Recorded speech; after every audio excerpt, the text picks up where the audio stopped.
Ndugu zangu wa Tanzania, niwaambieni tu, maisha yetu ni haya haya.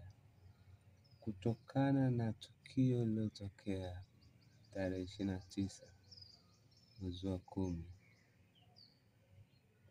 la kuchoma sheli, kuchoma baadhi ya mabasi, kuchoma nini, yani uharibifu wote uliotokea, yote yanarudi kwetu, yote yanarudi kwetu. Tutarajie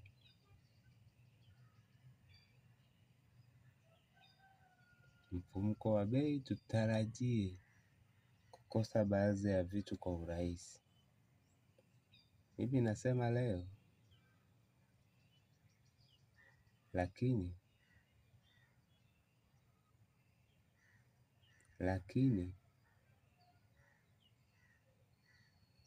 mimi nisiseme sana, nadhani umenielewa.